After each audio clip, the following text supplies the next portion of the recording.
Olá, chegou a sexta-feira e estamos juntos em mais uma edição do programa aqui na tela da Rede Brasil de Comunicação. E que bom contar com o seu carinho e também com sua audiência. Hoje aqui no programa Assunto do Dia, vamos falar sobre as fases do desenvolvimento infantil na idade escolar. E ainda vamos conferir juntos as oportunidades de emprego disponíveis para hoje. Vamos conferir também as notícias da internet sobre o tema. Daqui a pouquinho vamos lançar a enquete do dia. É o momento para você interagir aqui com a gente. Você vai ligar para responder a nossa pergunta de hoje e você já vai aproveitar também a oportunidade e mandar sua dúvida sobre o assunto. Teremos tudo isso e muito mais, então fica conosco, porque o assunto do dia só está começando.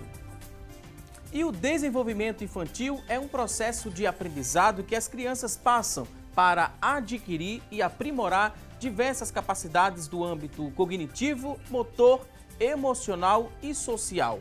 Ao conquistar determinadas capacidades, a criança passa a apresentar certos comportamentos e ações, como, por exemplo, dizer a primeira palavra, dar os primeiros passos, que são sempre esperados a partir de determinada idade. O desenvolvimento infantil, ele acaba por ser um conjunto de aprendizados que, aos poucos, vai tornando a criança cada vez mais independente e autônoma. E para nos ajudar a entender mais sobre o assunto, sobre essas etapas do desenvolvimento das crianças, vamos conversar aqui no nosso estúdio com a Alessandra Salles. A Alessandra é fonoaudióloga, especialista em fonoaudiologia educacional e linguagem. Ela também era diretora do Instituto Somar. Daqui a pouco a gente vai aprender mais sobre o tema aqui com a nossa primeira convidada, assim como a segunda convidada que já está aqui no nosso estúdio, doutora Fabiana Vanderlei. Ela é doutora em Psicologia Cognitiva, mestre em Educação e especialista em Psicoterapia Infantil. Ela é professora da Universidade Federal Rural de Pernambuco. Daqui a pouquinho a gente dá início aqui ao nosso bate-papo de hoje, mas antes quero convidar a você que está em casa a interagir aqui conosco respondendo a nossa enquete. Temos já uma pergunta a fazer a você que está em casa para que você venha interagir conosco. Olha só, enquete do dia acaba de ser lançada e a gente quer saber de você que está em casa o seguinte: você sabe qual é a idade certa de colocar o seu filho na escola? Você tem a noção? Sim ou não? Liga pra gente! 3424-1547 é a nossa linha interativa. A partir deste momento, ela está disponível para você participar aqui com a gente, para você interagir conosco. 3424-1977 é a nossa segunda linha interativa também. A partir deste momento já está disponível. Você vai ligar para a gente, responder aqui a nossa pergunta, mandar também a sua dúvida sobre o tema ou algum depoimento sobre o assunto. Se você tem acesso à internet, já pode acessar, entrar na nossa fanpage. É muito simples o nosso endereço lá na internet, facebook.com/assunto do dia é a nossa fanpage. Acesse e participe conosco. Se você está com o WhatsApp em mãos, pode também participar no 99209-4819, 99209-4819. Acesse o WhatsApp, deixa aí várias perguntas que daqui a pouquinho nossas convidadas terão o maior prazer em responder cada dúvida. E com o passar do tempo, os pais eles percebem a necessidade de seu pequeno ir para a escola, conhecer novos amigos, aprender coisas novas e embarcar em uma nova rotina. Este é um momento delicado que exige aí muita atenção e paciência dos responsáveis para que essa nova rotina ela seja sentida e adaptada tranquilamente na vida dessas crianças. Esta adaptação não se dá apenas para as crianças, mas também para os papais, que de certa forma entendem que é um processo de crescimento do seu filho, do seu pequeno. Por isso, é importante que se tenha um entendimento e também um acompanhamento sobre esse período escolar. E a gente vai aprender muito mais sobre o tema a partir de agora com as convidadas de hoje. Quero dizer que é um prazer recebê-las aqui no nosso programa para um tema muito importante para a nossa sociedade. Alessandra Salles, fonoaudióloga, seja muito bem-vinda aqui ao nosso espaço. Obrigada. Fique à vontade. Eu que agradeço. Também queria dar boas-vindas à doutora Fabiana Vanderlei, ela que é doutora em psicologia. Seja muito bem-vinda aqui ao nosso espaço. Eu agradeço o convite, estamos aqui à disposição para poder interagir com todos os telespectadores. A gente trouxe uma visão geral do que seria esse desenvolvimento da criança na idade escolar também.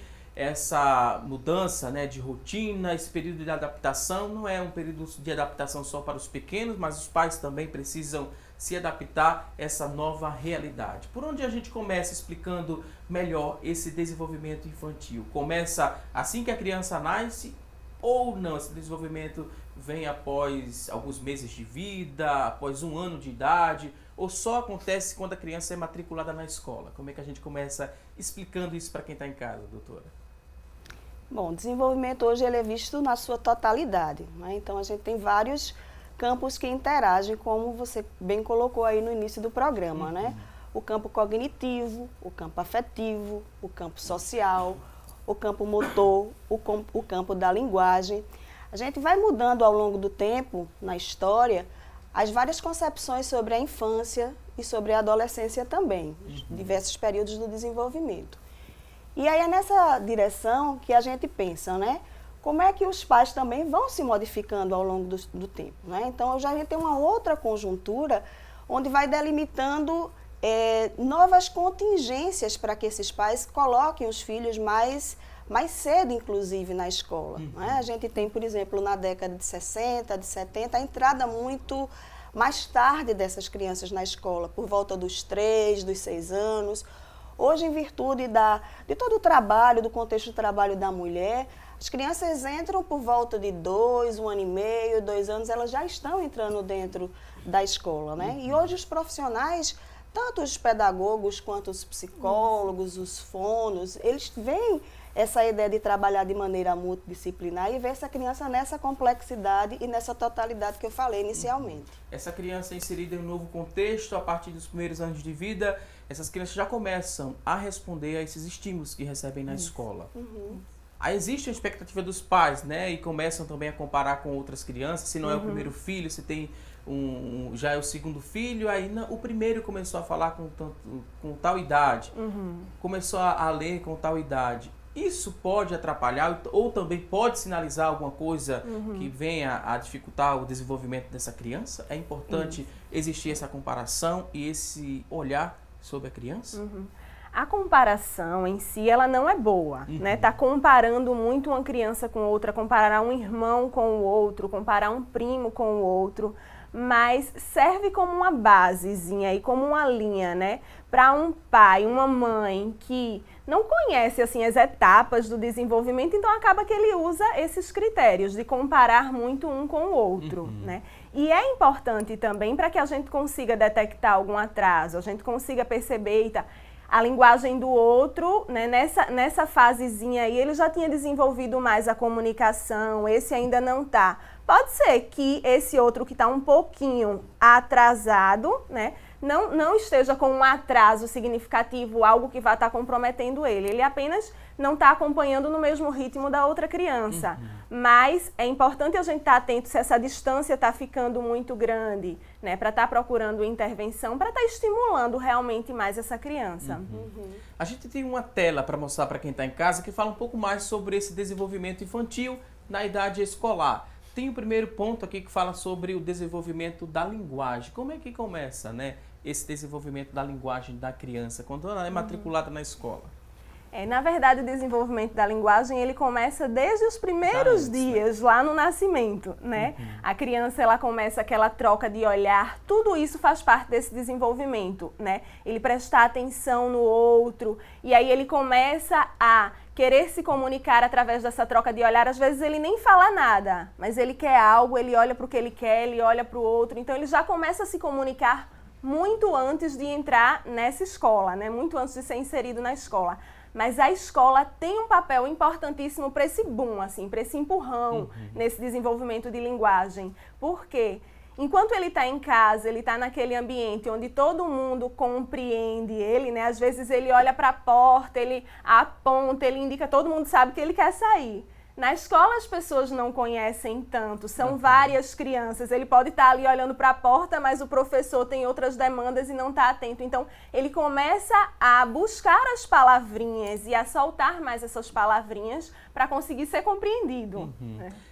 De que forma, né, a gente poderia falar algumas atividades, exemplificar algo que é feito na escola para estimular esse desenvolvimento da linguagem? Isso.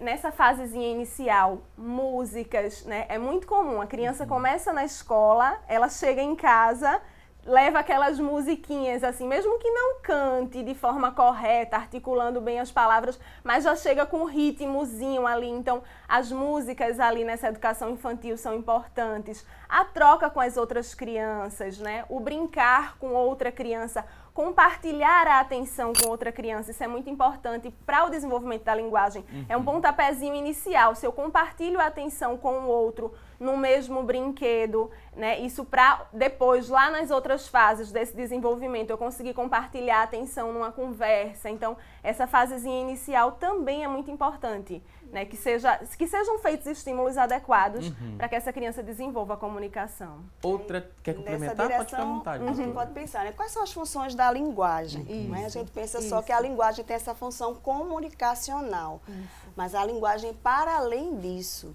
a linguagem tem a capacidade do ser humano semiotizar o mundo, de simbolizar o mundo. Então, por exemplo, uma das grandes linhas demarcatórias aí para o desenvolvimento infantil é por volta dos 2 anos de idade, que é quando a criança começa a falar, por exemplo, das intenções que ela quer.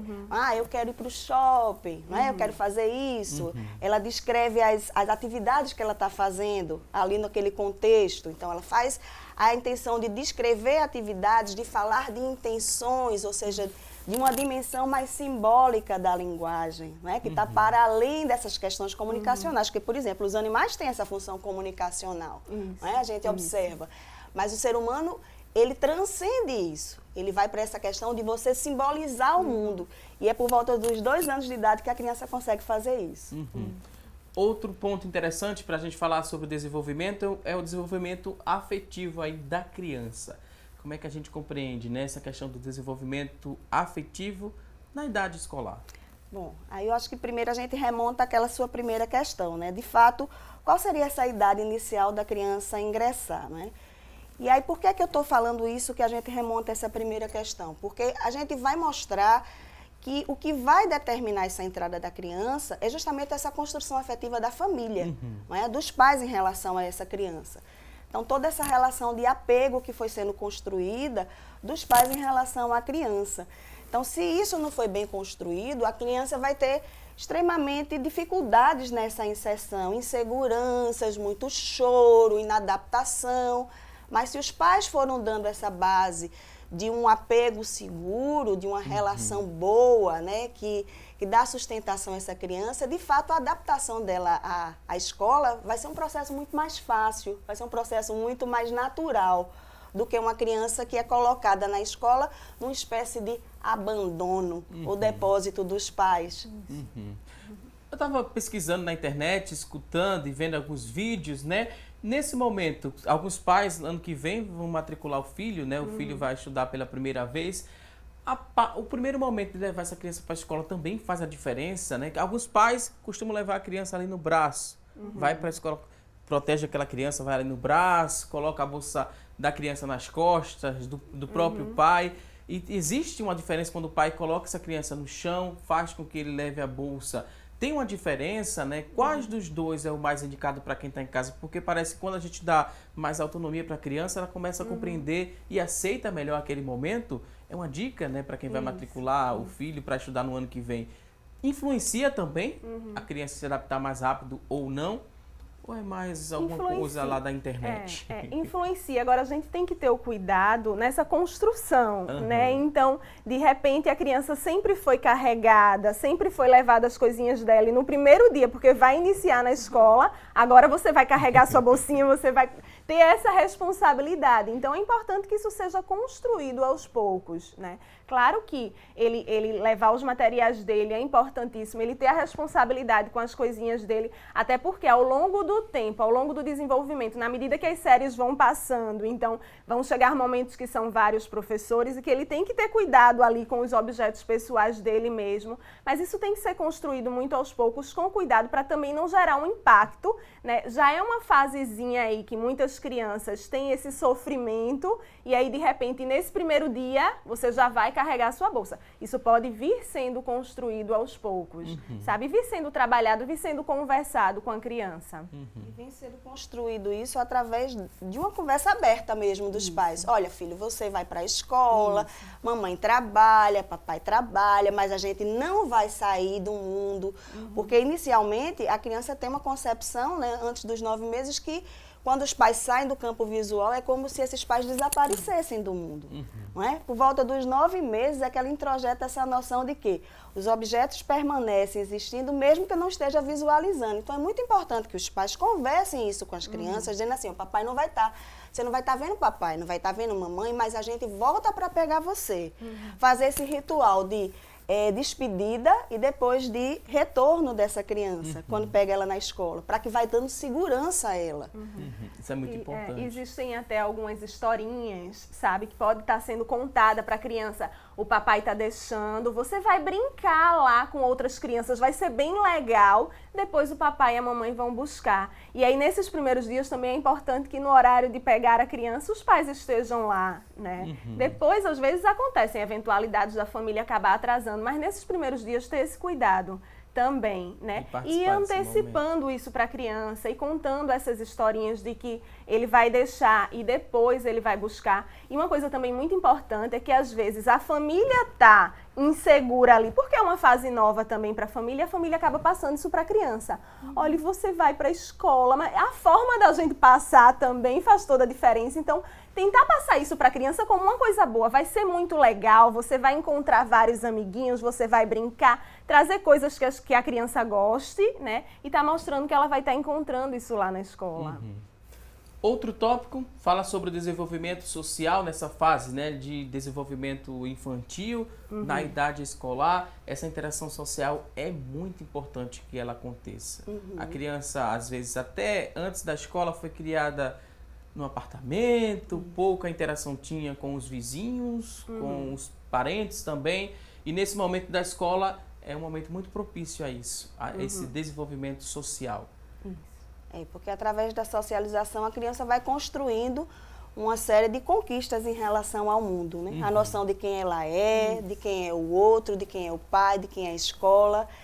E aí, de fato, a escola ela vai trazer esse advento de ser esse grande espaço de possibilidades dessa criança. Então, muitas vezes essa criança, as interações são tão únicas na escola que às vezes são muito mais saudáveis na escola do que dentro da família.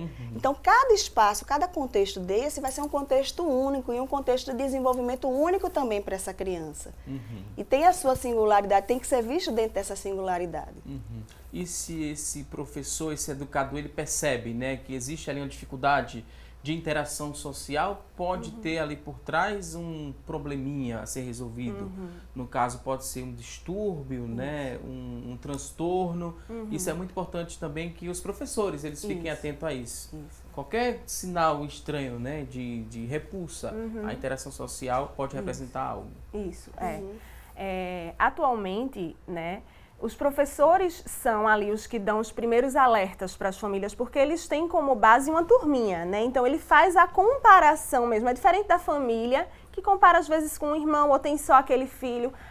Na escola, o professor ele tem uma turma ali para comparar. Então, se aquele ali está fugindo um pouco do padrão, né, ele já alerta essa família. A gente tem que ter cuidado também que nem tudo pode ser um distúrbio, né? Pode ser uma criança mais tímida, que precisa de mais estímulos aí, mas também tem que estar atento, porque se for um distúrbio e nessa fase o professor já alerta a família e já se inicia uma intervenção, também vai fazer toda a diferença para essa criança. quando sinaliza para a família, muitas escolas também oferecem, né, um serviço mais especializado para tratar aquela criança. As escolas hoje, né, têm fonoaudiólogas, têm psicólogas também, psicopedagogas que podem acompanhar e estimulam essa criança a se desenvolver. É muito importante. Uma equipe multidisciplinar numa escola, não é verdade? Exato. Hoje o professor, né, que sai do curso de pedagogia, ele sai muito bem preparado com essas noções de desenvolvimento. Então, ele de fato não é só o profissional que conhece sobre planejamento, sobre gestão escolar, sobre didática.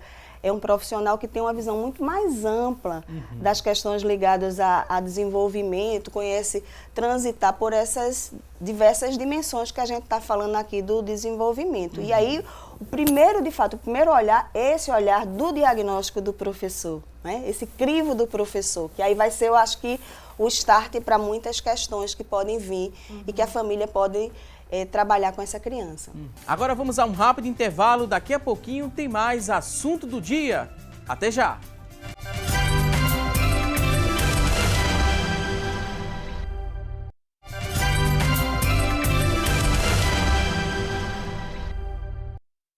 Hoje aqui no nosso programa estamos falando sobre as fases do desenvolvimento infantil.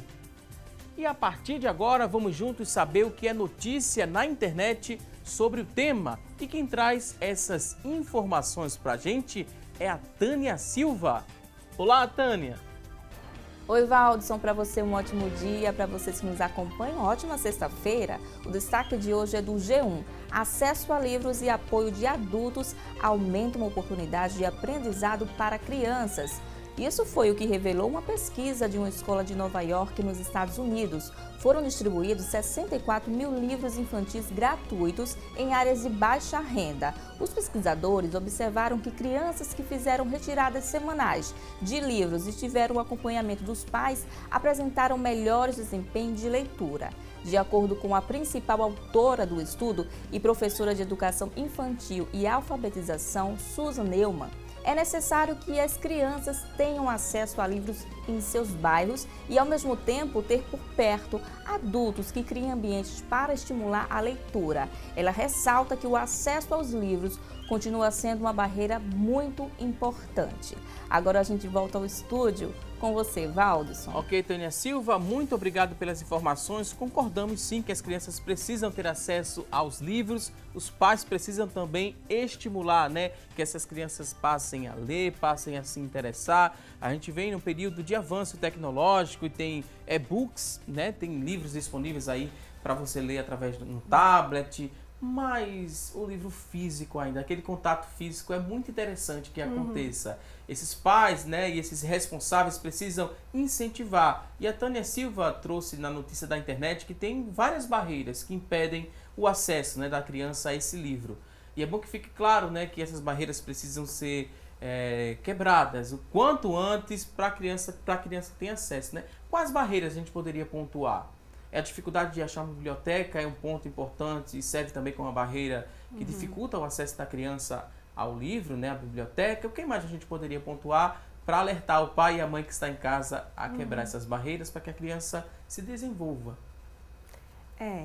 Bibliotecas que tenham livros assim com qualidade para criança, né? Às vezes tem até livro para adulto, livros, mas assim, livros com qualidade para criança, né? Livros, hoje em dia existe uma gama de livros assim que a criança se interessa, se motiva em tá ali envolvida com aquele livro. São livros que você abre e aparece assim uma imagem grande, livros com sons, livros com texturas. Isso é importantíssimo para a criança.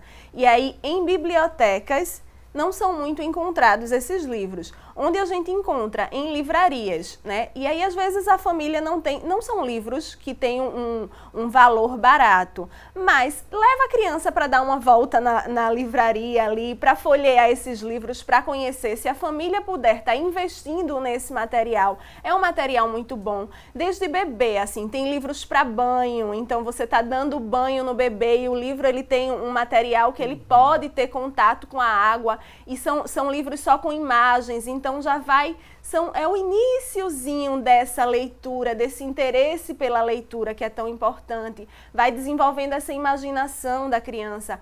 Tem um momento antes da criança dormir para contar uma história, mesmo muito pequenininho, né? A família já pode ali através das imagens e estar contando a história. Contar a história de uma forma também que a criança se envolva, se motive em estar prestando atenção naquela história, sabe? Então existem as barreiras, mas tem como também a gente ir conseguindo adaptar isso e fazendo com que essa criança tenha acesso a esse material. Quando essa criança vê, né, o pai lendo, ela ainda não lê, mas vê esse pai lendo, cria ali uma relação de afeto e mostra que aquele momento é muito importante, vai servir de estímulo. É isso que eu ia colocar, né? A necessidade da interação, né? Na verdade, os pais ou os cuidadores, né? Às vezes uma avó, um tio que é responsável pela criança, tem que ser esse intermediário, esse elemento de mediação com a cultura.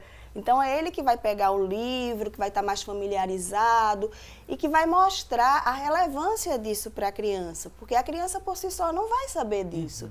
Mas aí vai ser justamente um meio que vai fornecer esses elementos para ela. E aí eu me lembrava aqui, por exemplo, na cidade de Recife, algumas ações excelentes têm sido feitas. Por exemplo, a questão das geladeiras. Não sei se vocês já viram, que colocam uma geladeira com vários livros. Já vi até em Olinda também. Pois isso é uma ação assim, de socialização. Você pode ceder um livro seu, não é? Já que seu filho já leu, ceda para outra criança, para essa criança também ter acesso, para que ela também tenha essa oportunidade, né, de familiarização, não só de refinamento da linguagem, mas de interação, de ver o gosto, o sabor do conhecimento. Eu acho que isso é importantíssimo que a família passe para as crianças. Muito importante. No começo do programa a gente mostrou aqui algumas fases do desenvolvimento. Temos ainda 2 tópicos desta tela, né, para a gente mostrar, que é muito importante pontuar para quem está em casa, o desenvolvimento motor da criança em idade escolar, como é que ele é trabalhado, né, na escola, na sala de aula, e por que é importante que tenha esse estímulo motor para a criança chegar a um bom desenvolvimento. Quer começar, Alessandra? Pode começar. Bom, a escola vai ser responsável pelo refinamento, por exemplo, da motricidade fina. Esse movimento da pinça, esse movimento de pegar no lápis, de saber manusear uma tesoura, de saber dar um laço lá no seu tênisinho. Então, toda a motricidade mais, que a gente chama motricidade mais geral, é você andar, essas coisas, a criança vai conseguindo isso com a participação de outros elementos da interação, né? Do seu fazer, do seu dia a dia, do seu cotidiano. Mas a escola, especificamente, ela ajuda muito nesse refinamento da motricidade fina, né? É ela que vai ser o pontilhado, você ali chegar e saber cobrir as linhas, todo esse refinamento da motricidade. E às vezes a gente pergunta assim, você quer que a criança fique quieta na sua aula, né? Mas aí autores como Vallon, ele vem mostrar que a motricidade, quando a criança se expressa através da motricidade, isso é uma forma de projeção do pensamento. Então não dá para ela ficar quieta, ela precisa da expressão do movimento, inclusive em sala de aula, quando as crianças às vezes estão assim, ó, com os pés batendo, elas estão extremamente ali, ó, elaborando o que o professor está dizendo. Então, se o professor diz, fica quieto, é como se você estivesse privando a expressão do pensamento dessa criança. Então, é deixar essa criança dar vazão à motricidade dentro da sala de aula. Isso. E aí, a gente também já falou aqui sobre a questão de colocar o filho no chão, do pai não proteger tanto, né? E aí deixar também essa criança ter esses momentos, né? Andar mesmo. Às vezes surgem obstáculozinhos no caminho ali e a criança só vai aprender a levantar o pezinho, a não tropeçar, se ele vivenciar isso. Então, deixar ele ter a vivência desse motor, esse motor ser desenvolvido, subir e descer uma escada, claro, que no início com toda uma atenção da família, todo um cuidado para não cair, mas ele conseguir estar alternando esses pés, que no início ele sobe com um pé e o outro pé no mesmo degrau. Então, eles precisam dessas vivências, né? Na escola é muito trabalhado, mas em casa também é importante dar continuidade a isso. Às vezes a criança não vai para o chão, como é que ele vai desenvolver esse motor? Né? E o último tópico, né, para a gente complementar aqui, o desenvolvimento cognitivo precisa ser estimulado na idade escolar. E como é que é feito esse estímulo? O que é que seria esse desenvolvimento cognitivo? Isso. É o desenvolvimento do pensamento, da inteligência. Hoje a noção que a gente tem de cognição é uma noção bem ampla, porque a gente não pensa a cognição dissociada da afetividade. A gente pensa nessa relação cognição e afetividade. Você vê como em algumas determinadas situações a criança se sente tolhida cognitivamente de elaboração, de construção do conhecimento por dimensões emocionais que não estão bem trabalhadas nela.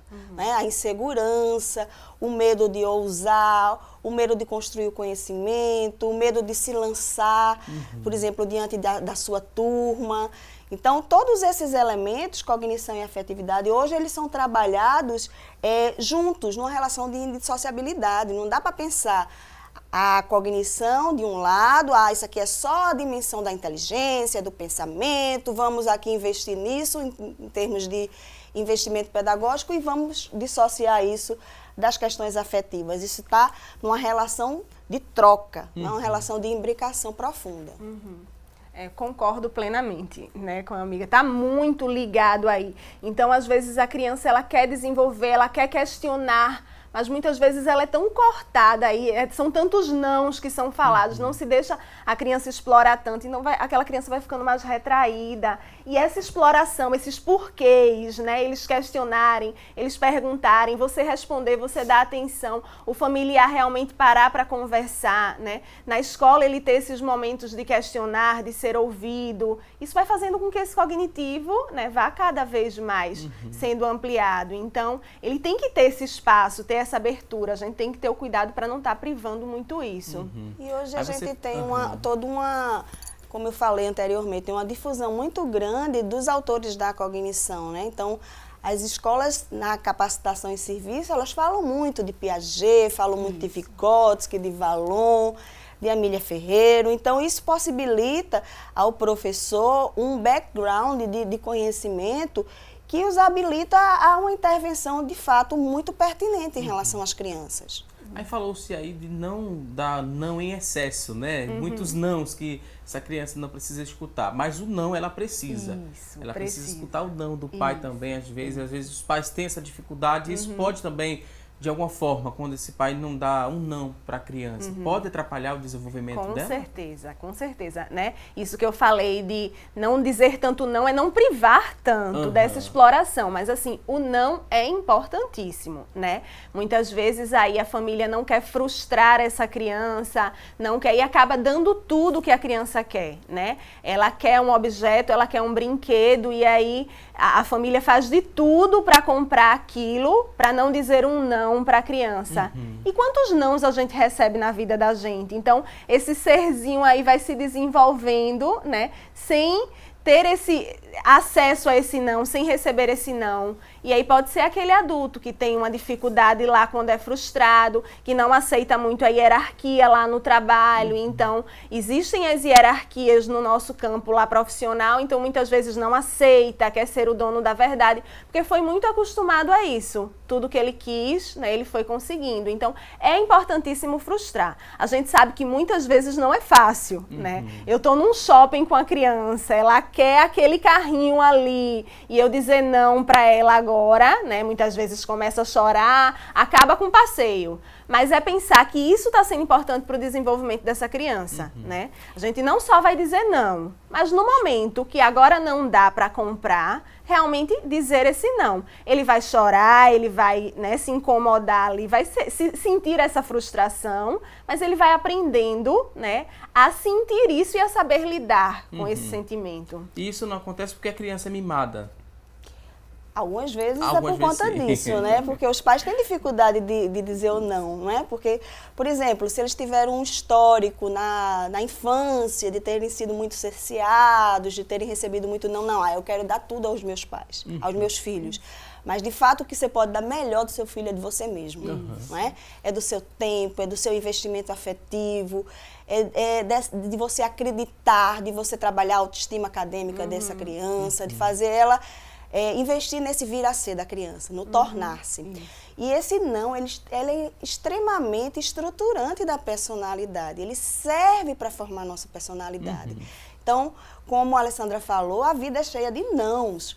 E a gente vai internalizando ao longo da vida esses nãos sociais para a gente saber até onde eu posso ir, que é o espaço do outro, até onde é o meu espaço. O que é que a gente observa hoje, principalmente na adolescência, na juventude? É uma transgressão desses nãos sociais. Verdade. De fato, o adolescente ele não está conseguindo lidar com esse cerceamento. Aí vai, por exemplo, para a escola e diz assim, você sabe quem sou eu? Você sabe quem é meu pai? Você sabe quem é minha mãe? Né? Eu já vi adolescentes dizendo assim, eu estou pagando aqui para você me dar aula. Então, você tem que fazer o que eu quero. Não é? A ideia do cliente, né? Que é o cliente e a escola está prestando um serviço a ele. A gente tem aí os mini déspotas, né? Vai ver crianças fazendo birras e mais birras e mais birras. E quando a gente vê na vida futura, ele não vai saber lidar com esses interditos. Quando a vida disser um não, o que é que eu faço?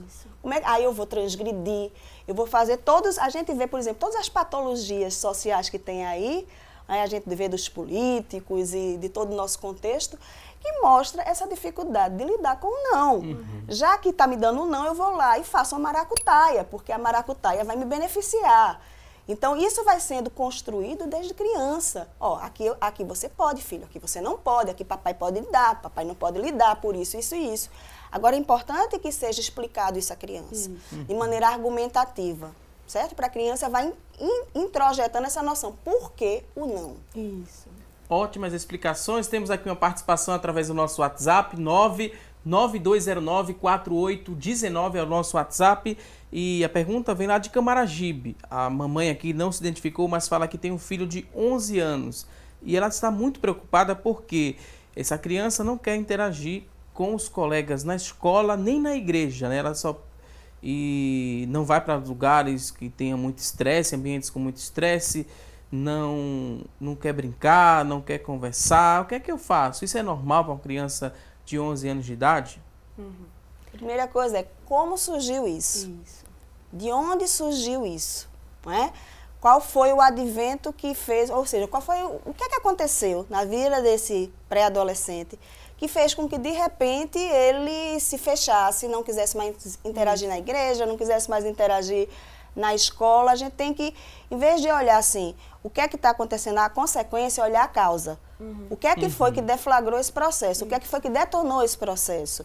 E aí é a mãe tentar recapitular, voltar na memória e dizer assim, o que foi que aconteceu com meu filho para que isso acontecesse?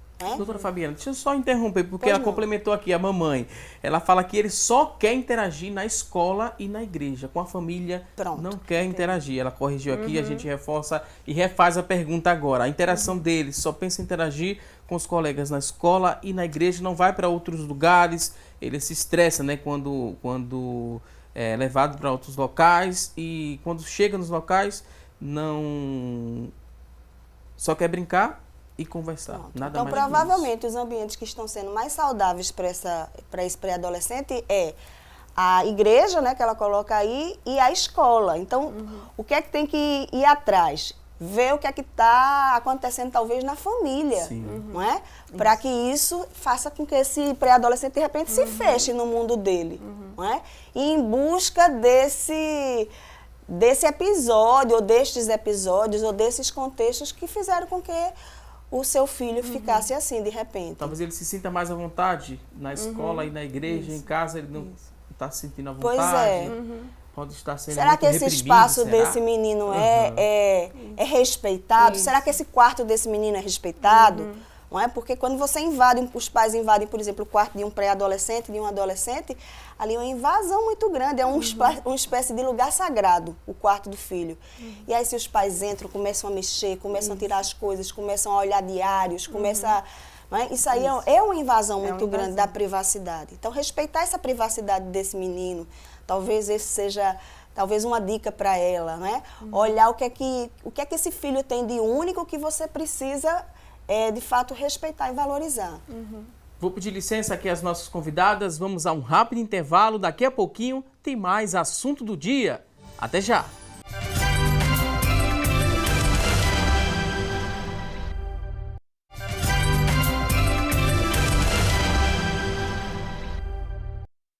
Já estamos de volta com mais assunto do dia, hoje falando aqui no nosso programa sobre desenvolvimento infantil na idade escolar. E alguns problemas eles podem atrapalhar o aprendizado ou o rendimento escolar das crianças. Por isso, os pais devem ficar atentos ao comportamento dos pequenos. Seu filho não consegue se concentrar, tem dificuldade ali na codificação dos sons, ele não compreende a escrita como deveria. Antes de brigar com o seu pequeno por aquela nota vermelha, é bom que você analise bem de perto essa postura do seu filho. Ele pode ter dislexia, TDAH, distúrbio, do processamento auditivo ou não gostar de estudar mesmo. Então, muita atenção ao comportamento do seu filho, porque vai falar muito, Não achar que o seu filho está preguiçoso e tirou ali uma nota baixa. Tem que ter esse diálogo, só assim é que se você vai chegar a uma conclusão. E vai contar muito com a ajuda de psicólogos, de psicopedagogos, de fonoaudiólogos e também dos pedagogos, dos professores que estão diretamente ali com o seu filho, porque tem o TDAH, tem a dislexia, outros probleminhas também que são identificados, trabalhados para reverter e melhorar o rendimento desse filho. Muito importante isso que foi falado agora, Fabiana? Isso, muito, muito. Muitas vezes o pai acha que é por culpa da criança, ele não está acompanhando, que ele tem uma preguiça, que ele não está com interesse, mas pode ser uma dificuldade aí por trás. Então é importante acompanhar de perto, meu filho ele consegue manter a atenção, conversar com os professores, ir na escola, com frequência. Atualmente as famílias estão numa correria muito grande e não fazem essa visita na escola, esses momentos de conversa com o professor, para a gente conseguir estar identificando, é realmente uma dificuldade que ele tem, ou não, é um desinteresse. E aí como é que a gente vai estar lidando com dificuldade ou desinteresse? Como eu vou lidar com cada caso desse? E é muito interessante que muitos desses transtornos, desses problemas, são identificados ali ainda na primeira infância. E se estimulado e trabalhado, vai ter um desenvolvimento. Por isso que esse olhar dos pais ele é tão importante, E se os pais pudessem refinar melhor esse olhar, ou seja, estar mais atentos, aos filhos, no sentido de ter momentos que acompanha a tarefa, ter momentos que sentem as dificuldades do filho, deixar que o filho verbalize isso, porque às vezes a nota baixa é apenas um sintoma, que a gente chama de sintoma de aprendizagem, às vezes não é nada na dimensão cognitiva, é algo de uma dimensão até inconsciente, que pode estar gerando a dificuldade de aprendizagem. E aí, essa sensibilidade, esse time que os pais vão percebendo, que só vai acontecer se houver investimento dos pais, investimento de tempo, investimento afetivo. Você muitas vezes dizer assim, olha filho, para você estudar essa matéria, você precisa estudar fazendo um resumo assim, você precisa grifar as coisas, qual é o investimento que você tem em relação ao seu filho. Você quer que o filho seja um excelente aluno, um expert, mas você investe no seu filho? O que é que você dá de você ao seu filho? Você talvez não seja uma pessoa boa na área de matemática, mas seja na área de ciências. Você senta para ensinar um pouquinho do que você sabe de ciências para o seu filho e fazer com que o filho descubra, principalmente, gente, o sabor do conhecimento. Porque, de fato, construir o conhecimento é algo delicioso. E a criança só vai descobrir isso se os pais puderem fazer isso. Eu me lembro que quando eu sentava com minha filha, ela escrevia assim na mão, chato, muito chato. Eu disse, é chato mesmo, mas na vida tem muita coisa que é chato, mas vamos juntas aqui descobrindo como é que isso aqui a gente pode transformar numa coisa mais agradável. Quando existe ali uma certa dificuldade, um transtorno, algo parecido, às vezes não é tão difícil identificar que existe algo que está comprometendo, o rendimento daquela criança.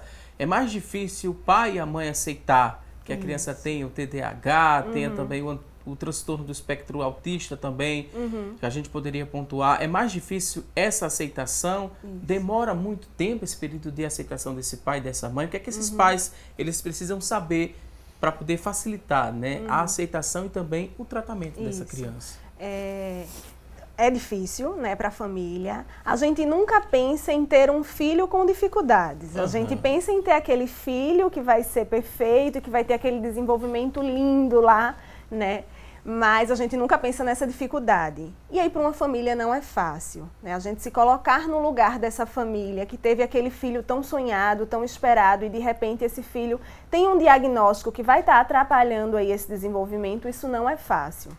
Mas é importantíssimo que ele aceite isso, né? Realmente deixe passe por esse luto e vá em frente, sabe? A estimulação, o quanto antes esse indivíduo começar uma estimulação, né? Seja um indivíduo com autismo, com TDAH ou com alguma outra dificuldade, o quanto antes se buscar uma intervenção vai fazer toda a diferença, sabe? Nesse desenvolvimento. Quando eles começam novinhos, né? Começam muito cedo, a gente percebe que o desenvolvimento é totalmente diferente.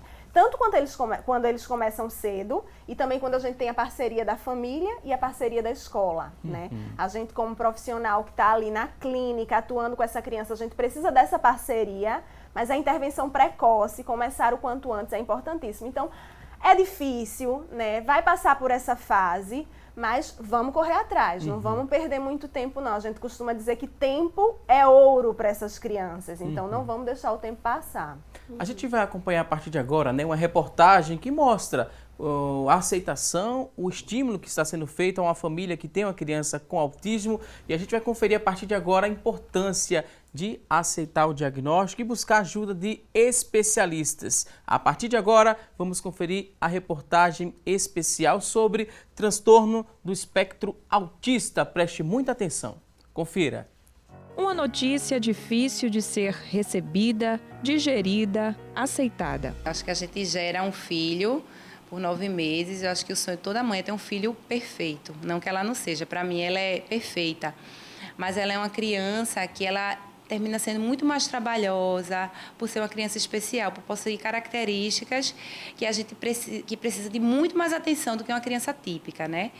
Então, foi um baque. Um percurso onde os questionamentos e a culpa andam lado a lado. Eu fiquei perguntando se eu tinha feito algo de errado na gravidez, alguma coisa diferente da minha outra filha. Eu não tinha feito. A gente se culpa, não tem como a gente não se culpar, mas a gente também termina tentando esconder um pouco isso da gente no íntimo e tentando querer ouvir alguma coisa diferente do médico, que na verdade, infelizmente, eu não ouvi. Ser mãe de um autista é não desistir de procurar respostas. Inicialmente, ela era acompanhada só pelo pediatra, né, dela, e fazia aquela consulta mensal antes de 1 ano de idade, e aí o pediatra não suspeitou nada. E aí, por conta própria, eu quis procurar uma neuropediatra, né, uma neurologista pediátrica, que aí foi que me encaminhou para esse mundo realmente e confirmou a suspeita do autismo. É não desistir do filho e confiar que ele poderá ser o que ele quiser. É mostrar os caminhos para que isso seja possível.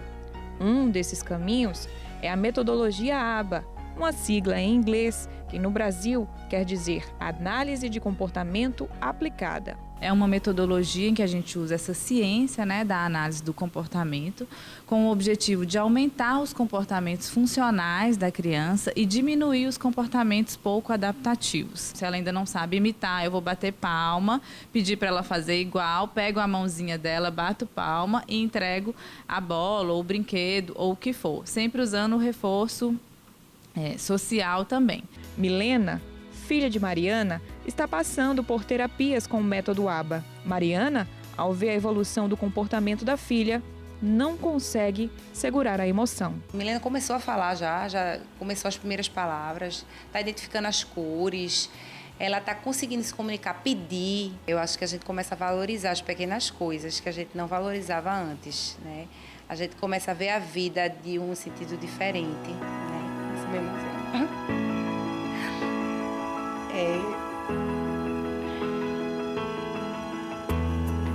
Coisas pequenas como pequenos gestos, dar tchau, soltar um beijo. Nada paga. A gente começa a dar cada vez menos valor às coisas materiais. A gente fica mais próximo de Deus. Eu acho que Milena realmente veio para me tornar uma pessoa melhor, porque cada gesto dela, minha vida hoje, embora eu não tenha deixado de trabalhar, eu tenha tentado conciliar a minha vida com a vida de uma mãe de um autista, mas ela mudou para melhor.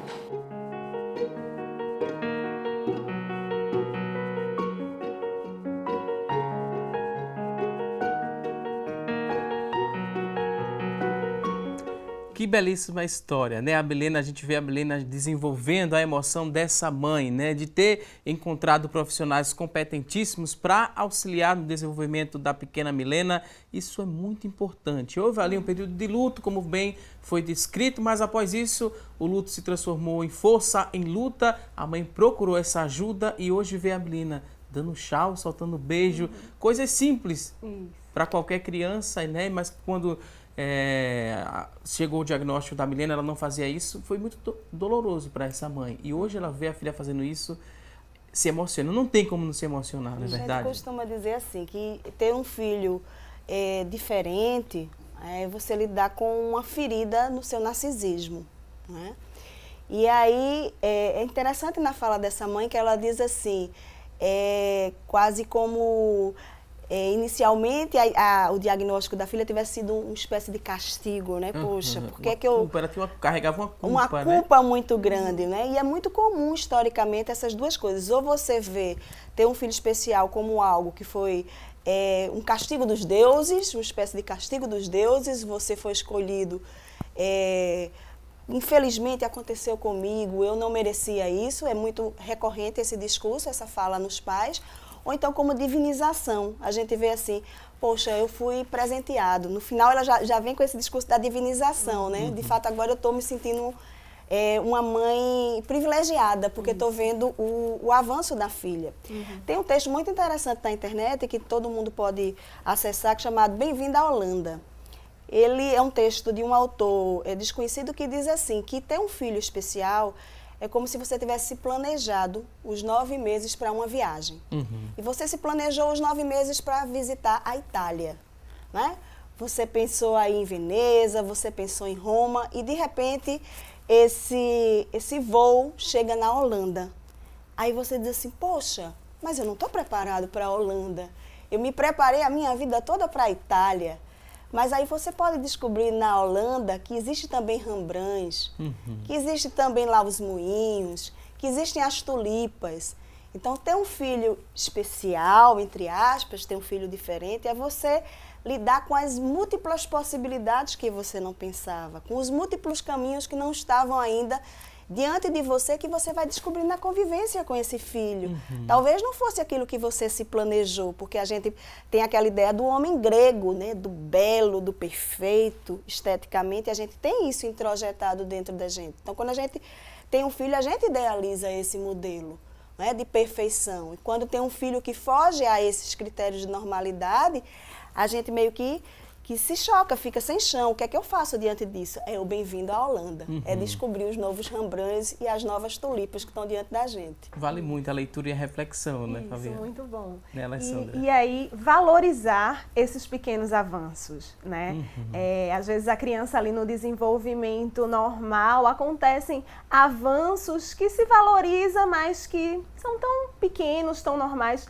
Mas é muito comum para essas famílias a valorização de um olhar no olho, né? Que para outras, onde a criança está com desenvolvimento típico, né? Olhar no olho não tem tanta essa valorização, né? Então, é muito comum eles valorizarem esses pequenos avanços e é importantíssimo isso para a criança. Então, quanto mais valorizados são esses pequenos avanços, mais essa criança vai querer avançar, vai estar se esforçando ali ainda mais, vai estar motivada para avançar, né?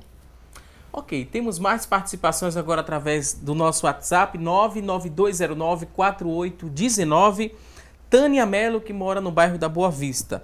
Ela diz o seguinte, ela acabou de chegar da terapia que faz lá com o filho dela tem necessidades especiais, passou 10 anos na escola especial, mas ela fala que ele não aprendeu nada, nem a pegar no lápis. Hoje ele tem 16 anos e ela não encarou nesse momento da escola como algo positivo para ele.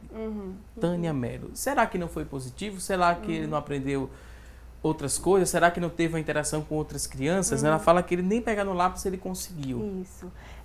Às vezes a gente dizer que não aprendeu nada realmente é difícil, é complicado porque algo ali ele aprendeu. A gente aprende muito através das trocas, né? Então algo aprendeu, talvez esse pegar no lápis seja algo para ele mais difícil e ele não tenha conseguido, né? É importante as escolas estarem atentas a adaptações, né? Então, o que uma outra criança desenvolve, esse pegar no lápis, sem precisar de um direcionamento maior, sem precisar de algumas estratégias, para ele seria necessário estar sendo feito de uma forma diferente, estar criando estratégias, estar trabalhando algumas habilidades anteriores a isso, que as outras crianças já tinham adquirido. As outras crianças vão num ritmo mais rápido, talvez para ele o ritmo precisasse ser menor. A escola precisa estar atenta a isso, precisa estar fazendo adaptações.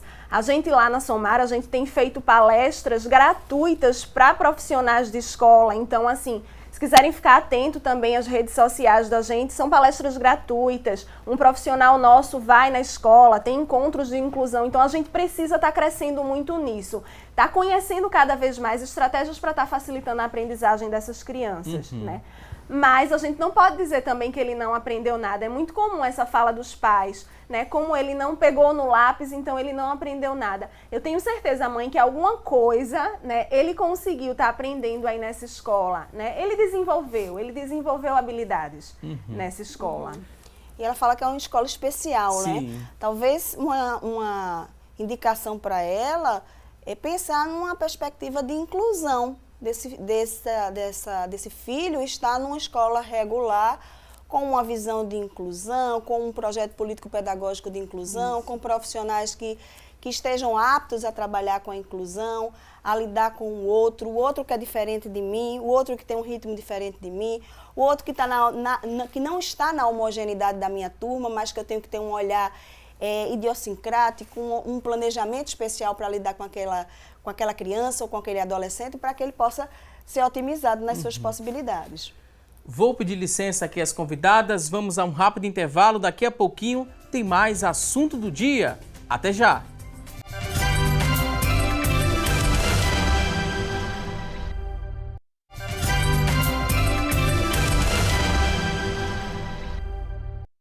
Já estamos de volta com mais assunto do dia aqui na tela da Rede Brasil de Comunicação e a partir de agora vamos juntos conferir as oportunidades de emprego disponíveis para hoje. Pegue aí papel e caneta, anote as vagas de emprego e boa sorte!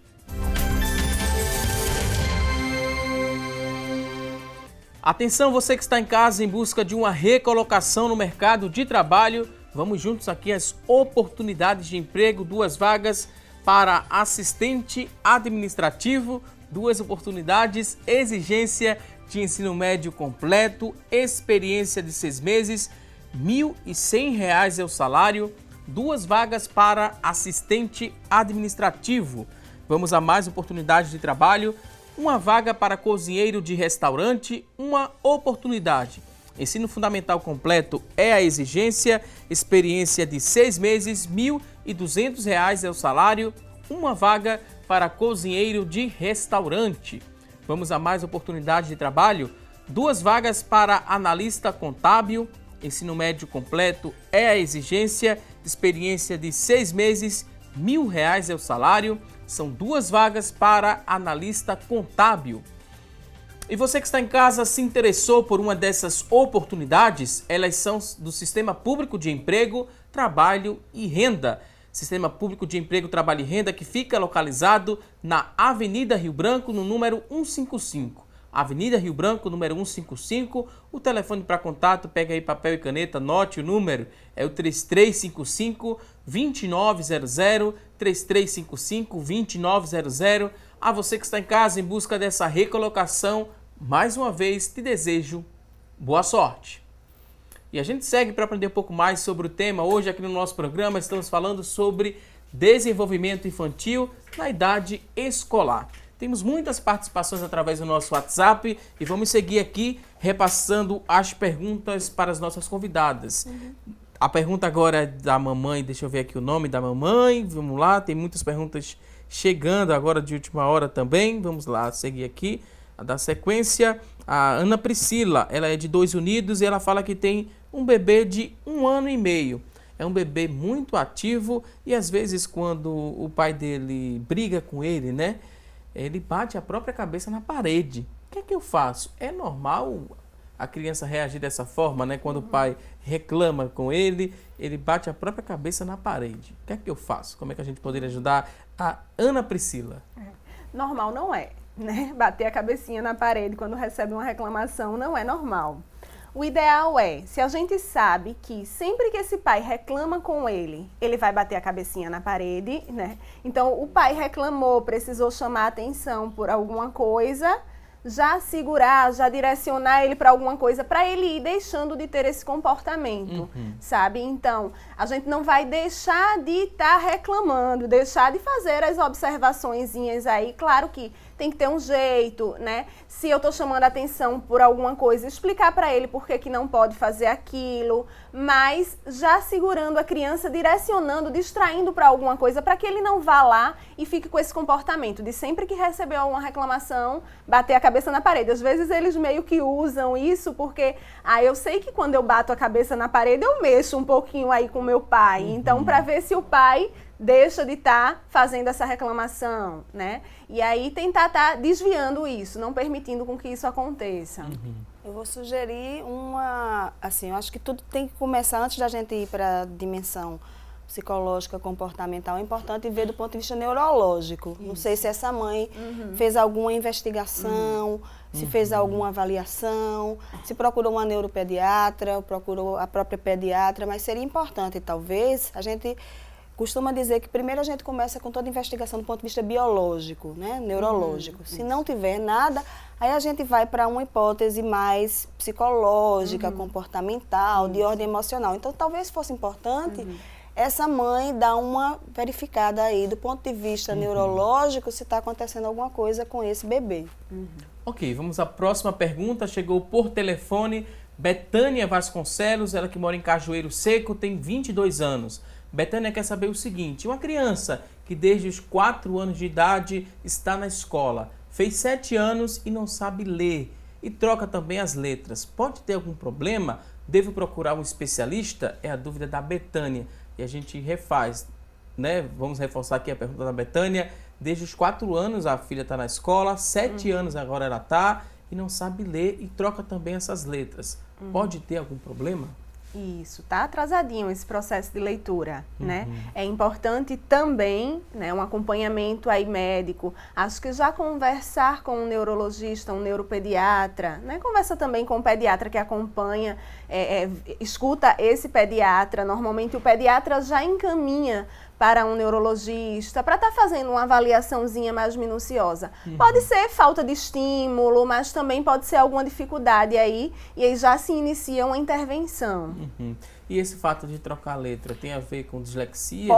Pode ter, né? A gente não pode generalizar. Esse é um dos sintomas da dislexia, né? Porque o que é a dislexia? Uma doença neurológica que vai mostrar uma desconexão entre esse processo de pensamento e esse processo de linguagem. Então, geralmente, a criança tem uma dificuldade na leitura e na escrita. Então, ela troca letras, ela troca números também, né? Os números ficam invertidos, a gente chama de espelhamento. Então, o 7, em vez de estar assim, ele faz ao contrário. Então, é muito comum isso, além de outros sintomas da dislexia. Exemplo, a criança não consegue lidar com diversos comandos ao mesmo tempo. Então, se você diz, você vai abrir o livro na página tal, no parágrafo tal, e vai começar com a frase tal, a criança já se perdeu.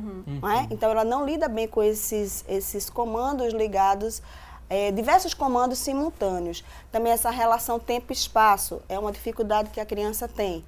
A criança com dislexia. Muitas vezes os pais, por desconhecimento, aí acha que é preguiça da criança, que ela não está sabendo, não está querendo se esforçar para ler e escrever, que está fazendo a letrinha mal feita de propósito, né, porque quer ir brincar. Então, é importante que a escola, primeiro, seria importante que a escola chegasse a uma hipótese aí, já que é uma coisa que acontece há 3 anos, a escola deve saber se é algo ligado à dislexia ou não. E aí eu vou até sugerir um filme aqui para para o telespectador, que é Como Estrelas na Terra, que é um filme sobre dislexia, uma história verídica. Quem faz lá o papel do professor foi a criança que teve a dislexia, e mostra que a família, por desconhecimento, pega esse menino e bota no internato, não é? Porque acha que o menino não queria aprender. Ok, vamos aqui a mais participações. Laura, que mora em Paulista, acessou o nosso WhatsApp, deixou a seguinte dúvida. Minha filha tem 2 anos e meio, é muito apegada a mim, porém ela é muito tímida, ela chega a chorar quando vê alguém desconhecido. Se tem alguém desconhecido por perto, ela começa a chorar. Apesar de tudo isso, ela é muito inteligente. Queria saber como preparar essa filha, né, para o ambiente escolar. Está pensando em colocar a filha no próximo ano na escola. Laura, que mora na cidade do Paulista. Certo. Primeiro, começar a fazer com que essa criança tenha contato com outras pessoas mais próximas, mais familiares, outras pessoas mais familiares, tipo uma avó, um priminho, começar esses contatos mais próximos e mostrando também para a criança que isso é bom. Às vezes a mãe também quer muito essa proximidade, quer estar muito junto, não quer muito estar soltando, né? E aí às vezes até de forma inconsciente, acaba que só quem sabe dar a comidinha dela sou eu, só quem sabe colocar ela para dormir sou eu. É muito comum, não estou dizendo que é o caso dessa mãe, mas é muito comum a mãe se colocar como a pessoa que consegue estar fazendo tudo ali com a criança. Então, começar a delegar funções para outras pessoas, né? Hoje, quem vai estar dando a comidinha vai ser a vovó, sei lá, tentar de acordo com a dinâmica dela e com as pessoas que têm proximidade e delegando algumas funçõezinhas para outras pessoas, para ela ter esses contatos, né? Levar para parquinhos, para brincar com outras crianças. Pode ser que no primeiro dia essa criança nem vá muito, queira ficar só junto da mãe, a mãe direcionando esses contatos e direcionando essas interações, né? E se isso permanecer também, mesmo após a entrada na escola, também é importante conversar com os profissionais que acompanham. Temos aqui outra... Fica à vontade, doutora. Um adendo. Essa relação aí, que ela fala que a menina é muito apegada a ela, era importante saber se sempre foi assim, se é algo que está acontecendo pontualmente, porque muitas vezes essa coisa da superproteção, né? Quando o filho é muito apegado, isso traz ganhos secundários também para a mãe, né? Veja como eu sou uma mãe boa, veja como meu filho é apegado comigo. E às vezes a superproteção, a gente diz em psicologia, é uma gaiola de mel. Por que é uma gaiola de mel? Porque aprisiona, não é? E aí isso impossibilita a criança de crescer, de se desenvolver. Temos aqui outra participação interessante, a pessoa não quis se identificar, mas pergunta em relação às tecnologias. De que forma eu posso usar a tecnologia para ajudar no desenvolvimento, né? E até que ponto ela não pode ser prejudicial ao desenvolvimento do meu filho? A pessoa não se identificou, mas deixou aqui essa pergunta interessantíssima, né? Até que ponto a tecnologia ajuda e pode atrapalhar essa criança? Depende da idade, né? Aí que a criança tem. Eu acho que os pais têm que determinar o tempo que essa criança vai ficar com o uso da tecnologia. Não pode ser o dia todo, não pode ser imerso em qualquer rede social. Isso tem que ser acompanhado, isso tem que ser discutido com a criança.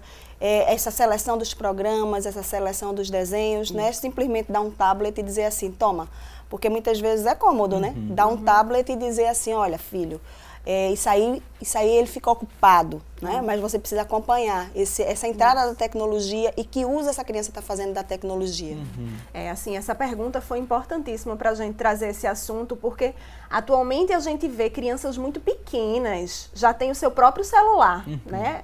Eu conheço uma criança com 4 anos que já tem o celular e que fica o tempo todo. É uma idade muito nova para já se ter um celular, então o pai tem que ficar atento a isso. Não tem por que uma criança nessa idade já ter o celular e a abertura para o mundo, porque ali no celular, atualmente, a gente consegue ter acesso a tudo, né? E quantos prejuízos esse constante tempo no celular traz para essas crianças. Então, uma criança pequena, vamos brincar, vamos ter contato, vamos para o chão, vamos estimular essa comunicação, estimular essa troca com outras crianças, né?